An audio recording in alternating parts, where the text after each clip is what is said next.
पिता पुत्र एवं नाम रे आमेन। आपण मान समस्त को जय जेसु आमे प्रार्थना करिबा।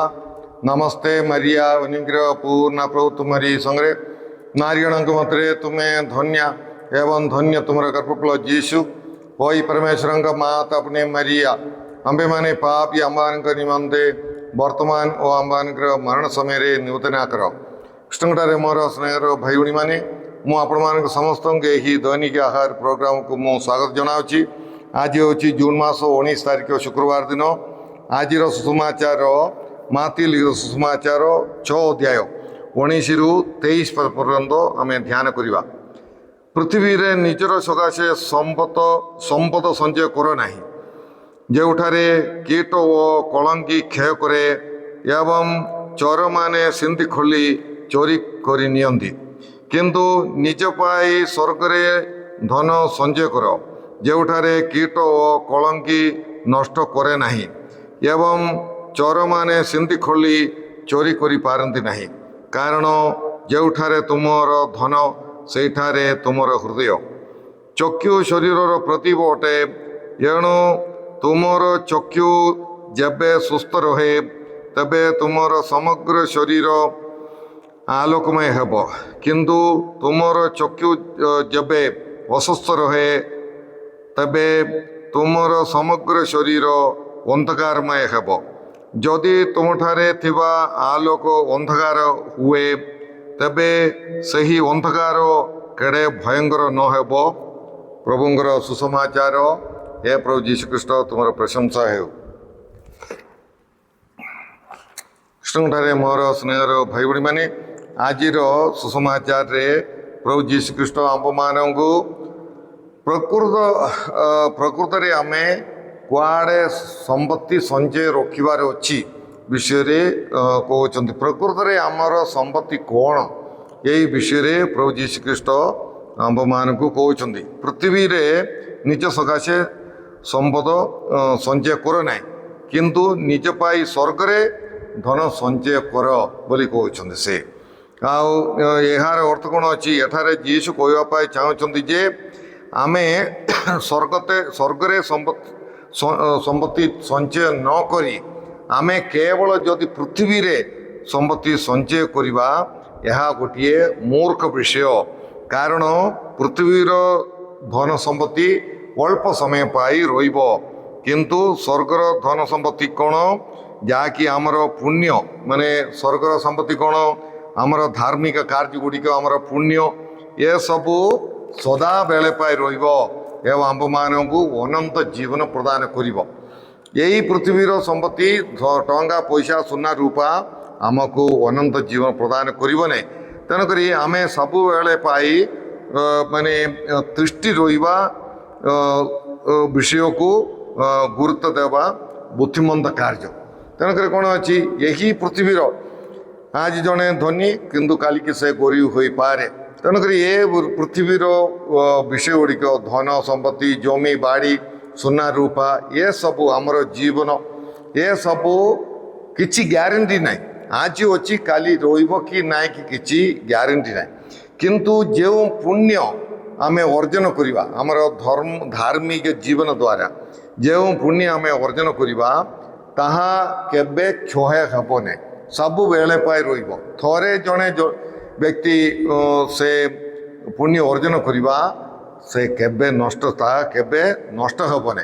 तेणुक प्रभु जीशु ख्रीष्ट कौन कहते नष्ट हेबा जिनसर क्षय हेबा जिनसर पचरे न जाइकी अक्षय धनर पचरे जीवा पाई प्रभु जीशु ख्रीष्ट आम समस्त को आह्वान करछंती। तेणु आमे निज ठारू कौन संपत्ति ठारू सकल सृष्ट वस्तु ठारू अधिक गुरुत्व ईश्वर को आध्यात्मिक विषय को आम देवार अच्छी नहीं कि आमर सबकि आमर क्षति हो सृष्ट वस्तु क्षति हो। तेणुक आध्यात्मिक विषय को गुरुत्व देकी जीवन यापन करने जीशु आमको आह्वान करछंती। यही पृथ्वी रे आमे हूँ जड़े तीर्थयात्री ना कि आम आशार तीर्थयात्री बोलिकी आम कहूँ आमर गोटे होप अच्छी माने आम এই পৃথিবীରେ ଆମେ ଅଳ୍ପ ଦିନ ରହିବା କିନ୍ତୁ ଆମର ସ୍ଥିର ବାସିନ୍ଦା ହେଉଛି ସ୍ୱର୍ଗ। ଈଶ୍ୱରଙ୍କ ସାଙ୍ଗରେ ଆମେ ସମସ୍ତେ ବାସ କରିବାର ଅଛି। ତେଣୁକରି ଏଇଠି ସବୁବେଳେ ପାଇ ରହିଲା ପରି ଆମେ ଜୀବନଯାପନ କରିବାକୁ ନାହିଁ। ମାନେ ସ୍ୱର୍ଗଠାରୁ ସ୍ୱର୍ଗୀୟ ବିଷୟଠାରୁ ଅଧିକ ଗୁରୁତ୍ୱ, ଧାର୍ମିକ ବିଷୟଠାରୁ ଅଧିକ ଗୁରୁତ୍ୱ ଜାଗତିକ ବିଷୟକୁ ଦେବା ବହୁତ ବଡ଼ ମୂର୍ଖ ବିଷୟ ବୋଲିକି ପ୍ରଭୁ କହୁଛନ୍ତି। ଆଉ ସ୍ୱର୍ଗକୁ ପରିତ୍ରାଣକୁ ଲକ୍ଷ୍ୟ କରି ଈଶ୍ୱରଙ୍କୁ ଲକ୍ଷ୍ୟ କରି ଜୀବନଯାପନ କରିବା ପାଇଁ ଏ ପୃଥିବୀରେ ଜୀବନଯାପନ କରିବା ପାଇଁ ପ୍ରଭୁ ଯୀଶୁ ଖ୍ରୀଷ୍ଟ ଆମକୁ ଆହ୍ୱାନ କରିଛନ୍ତି। ଆମେ ଏଠି ଅଛୁ କିନ୍ତୁ ଆମର ଲକ୍ଷ୍ୟ ହେଉଛି ସ୍ୱର୍ଗ, ଈଶ୍ୱରଙ୍କୁ ମୁହାଁମୁହଁ ଦେଖିବା। ସାଧୁ ଇଗ୍ନେସିୟସ୍ ଅଫ୍ ଲାୟୋଲା ସେ କହନ୍ତି ଯେ ସ୍ୱର୍ଗୀୟ ବିଷୟର ତୁଳନାରେ ପୃଥିବୀର ବିଷୟ କେଡ଼େ ଅସାର, ନାଇଁକି? ସ୍ୱର୍ଗୀୟ ବିଷୟକୁ ଭାବି ଦେଖିଲା ବେଳକୁ ଏ ପୃଥିବୀର ଧନ ସମ୍ପତ୍ତି ସୃଷ୍ଟ ବସ୍ତୁ କିଛି ନାହିଁ ବୋଲିକି ସେ କହୁଛନ୍ତି। ଆଉ ବହୁତ ଗୁଡ଼ିଏ ଧର୍ମ ସହିତମାନେ ସେମାନେ ସ୍ୱର୍ଗ ପ୍ରାପ୍ତ କରିବା ପାଇଁ ସେମାନେ ଏହି ପୃଥିବୀର ବିଷୟକୁ ବା ତାଙ୍କର ନିଜର ଜୀବନକୁ ମଧ୍ୟ ତୁଚ୍ଛ ମନେ କରିକି ସେମାନେ ମୃତ୍ୟୁ ଭୋଗ କରନ୍ତି। ସେହି ସ୍ୱର୍ଗ ପ୍ରାପ୍ତ କରିବା ପାଇଁ ସେମାନଙ୍କର ଜୀବନକୁ ସେମାନେ ଉତ୍ସର୍ଗ କରନ୍ତି, ତ୍ୟାଗ କରନ୍ତି। କେଡ଼େ ବଡ଼ କଥା! ମାନେ ଯାହାର ସ୍ୱର୍ଗ ଉପରେ ଅନନ୍ତ ଜୀବନ ବିଷୟରେ ଈଶ୍ୱରଙ୍କଠାରେ ବିଶ୍ୱାସ ନାହିଁ, ସେମାନଙ୍କ ପାଇଁ ଧର୍ମ ସହିତମାନଙ୍କର ଏଇ କାର୍ଯ୍ୟ ଜୀବନକୁ ଉତ୍ସର୍ଗ ଗୋଟେ ମୂର୍ଖ ବିଷୟ। କିନ୍ତୁ ପ୍ରିୟ ଭାଇ ଭଉଣୀମାନେ, ଧର୍ମ ସହିତମାନେ ମୃତ୍ୟୁ ଭୋଗ କରିବାଟା ଦେଖିକି ଯେଉଁମାନେ ସେମାନଙ୍କର ବେକ କାଟୁଛନ୍ତି ସେମାନେ ମନ ପରିବର୍ତ୍ତନ କରିବା ଘଟଣା ଗୁଡ଼ିକ ଆମେ ଦେଖିପାରିବା। ମୁଁ ବି ଜଣେ ଖ୍ରୀଷ୍ଟିଆନ ବୋଲିକି ଡିକ୍ଲେୟାର କରିକି ସେ ଧର୍ମ ସହିତ ସାଙ୍ଗେ ମରିବା ଘଟଣା ଗୁଡ଼ିକ ଆମେ ଇତିହାସରେ ଆମେ ଦେଖିପାରିବା। ଏଇଟା ହେଉଛି ସେହି ଧର୍ମ ସହିତମାନଙ୍କର ସାକ୍ଷୀର ପାୱାର, ଶକ୍ତି। ପ୍ରିୟ ଭାଇ ଭଉଣୀମାନେ, ତେଣୁକରି ଆମେ ମଧ୍ୟ ଗୋଟିଏ ତ୍ୟାଗମୟ ଜୀବନଯାପନ କରିବା, ତାହା ସମସ୍ତଙ୍କ ପାଇଁ ଗୋଟିଏ ସାକ୍ଷୀ ହେବ। ଅନ୍ୟମାନଙ୍କୁ ମଧ୍ୟ ଗୋଟେ ପ୍ରେରଣା ହେବ। ସେମାନଙ୍କୁ ମଧ୍ୟ ମାନେ ସ୍ୱର୍ଗକୁ ଲକ୍ଷ୍ୟ କରି ଜୀବନଯାପନ କରିବା ବ୍ୟକ୍ତି ହିସାବରେ ଆମେ ଅନ୍ୟମାନଙ୍କ ପାଇଁ ମଧ୍ୟ ଗୋଟିଏ ପ୍ରେରଣା ହେବାର ଅଛି। ତେଣୁ ପ୍ରିୟ ଭାଇ ଭଉଣୀମାନେ, ଆମେ ସମସ୍ତେ ସ୍ୱର୍ଗକୁ ଲକ୍ଷ୍ୟ କରି ଆମେ ଜୀବନଯାପନ କରିବା। ସେହିପରି ଆଜିର ସୁସମାଚାରରେ ପ୍ରଭୁ ଯୀଶୁ ଖ୍ରୀଷ୍ଟ ଆମକୁ ଆଖିର ବିଷୟରେ କହନ୍ତି। ଆଖି ହେଉଛି ଆମର ଶରୀରର ଆଲୋକ। ଆଉ କେବଳ ଆଖି ନାହିଁ, ଆମର ଇନ୍ଦ୍ରିୟ ଗୁଡ଼ିକ ମଧ୍ୟ ଆମେ କଣ୍ଟ୍ରୋଲ କରିବାର ଅଛି। ଆଜିକାଲିର ଦୁନିଆରେ ଇନ୍ଦ୍ରିୟ କିଛି ମାନେ କଣ୍ଟ୍ରୋଲ କରିବା ବୋଲି କହିଲେ ଲୋକ ହସି ପାରନ୍ତି, କାରଣ କିଛି କଣ୍ଟ୍ରୋଲ ନାହିଁ। ଯାହା ଇଚ୍ଛା ତା ଆଖି କାନ ଅଛି, ଯାହା ଇଚ୍ଛା ପାଟି ଅଛି, ଯାହା ଇଚ୍ଛା ତାହା ମାନେ ଦେଖିବା, ଶୁଣିବା, କହିବା, ଏମିତି ସବୁ ତେଣୁକରି କରିବା। ଏସବୁ ଆମେ ନିଜକୁ କଣ୍ଟ୍ରୋଲ କରିବା ପାଇଁ ଆମେ ଚେଷ୍ଟା କରିବା। ଆଖି ବହୁତ ଗୁରୁତ୍ୱପୂର୍ଣ୍ଣ, ସେଥିପାଇଁ ଆକା ଯୀଶୁ ଆଖିର ବିଷୟରେ କୁହାଯାଉଛି। ଆଖି ହେଉଛି ଆମର ଶରୀରର କ୍ୟାମେରା, ଆମର ମନର କ୍ୟାମେରା। ଆଉ ଆମେ ଫଟୋ କାଢ଼ିକି ଆମର ମନକୁ ପଠାଇ ଦେଉଛୁ ଆମର ଆଖି ଦ୍ୱାରା, ଏବଂ ସେ ମନରେ ସେଇଟା କାର୍ଯ୍ୟ କରୁଛି। ଆଉ ଭଲ ବିଷୟ ଦେଖିଲେ ଭଲ ଆସିବ, ଆଉ ମନ୍ଦ ବିଷୟକୁ ଦେଖିଲେ ବିଭିନ୍ନ ପ୍ରକାର ପରୀକ୍ଷା ପ୍ରଲୋଭନ ପାପରେ ପଡ଼ିବାର ସମ୍ଭାବନା ଅଛି। ତେଣୁକରି ଆମେ ଆମର ଇନ୍ଦ୍ରିୟକୁ ବିଶେଷ କରି ଆଖିକୁ କଣ୍ଟ୍ରୋଲ କରିବା ପାଇଁ ଆମେ ଚେଷ୍ଟା କରିବା। ଯାହା ଦେଖିଲେ ପାପ ହେବ ତାହା ନ ଦେଖିବା ପାଇଁ ଆମେ ଚେଷ୍ଟା କରିବା।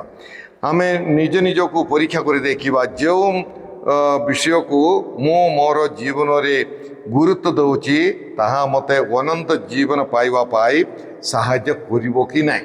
ଏହି ପ୍ରଶ୍ନ ଆମେ ନିଜକୁ ପଚାରେ। ଯେମିତି ଯେଉଁ ବିଷୟକୁ ମୁଁ ଗୁରୁତ୍ୱ ଦେଉଛି, ଯେଉଁଠି ତୁମର ଧନ ସେଇଠି ତୁମର ହୃଦୟ। ତୁମର ଧନ କେଉଁଠି ଅଛି, ତୁମର ହୃଦୟ କେଉଁଠି ଅଛି?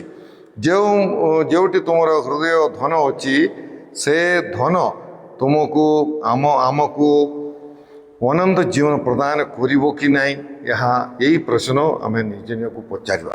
ଆମେ ପ୍ରାର୍ଥନା କରିବା। ହେ ପ୍ରଭୁ ପରମେଶ୍ୱର, ଆଜିର ସମାଚାର ପାଇଁ ଆମେ ତୁମକୁ ଧନ୍ୟବାଦ ଦେଉଅଛୁ। ହେ ପ୍ରଭୁ, ତୁମେ ଆମ୍ଭମାନଙ୍କୁ ଆଜିର ସୁସମାଚାର ମାଧ୍ୟମରେ ତୁମେ ଆମ୍ଭମାନଙ୍କୁ କହୁଅଛ ଯେ ଆମ୍ଭେମାନେ ଅନନ୍ତ ଜୀବନକୁ ଲକ୍ଷ୍ୟ କରି आमे जीवन यापन करिवार अछि एवं स्वर्ग रे आमे धन संपत्ति गच्छित रखिवार अछि। हे प्रभु सृष्ट वस्तुटारू अधिक गुरुत्व सृष्टिकर्ता को देकी धार्मिक जीवन यापन करी स्वर्ग रे धन गच्छित रखापी आंब मान को तुम्हें साहाय्य कर जहाद्वारा आम समस्ते अनंत जीवन पाई परिबा। हे प्रभु ये प्रोग्राम देखुवा समस्त को पवित्र जीवन यापन करने स्वर्ग रे धन गच्छित रखापी साहाय्य कर जीवन को परिवर्तन करने साहाय्य कर। ये सब प्रार्थना आम कर जीशु कृष्ण मध्यस्थारे आम सर्वशक्तिमान परमेश्वर पिता और पुत्र एवं पवित्रात्मा आपण मान समस्त आशीर्वाद प्रदान करंतु। आमेन। आपण मान समस्त जय जीशु।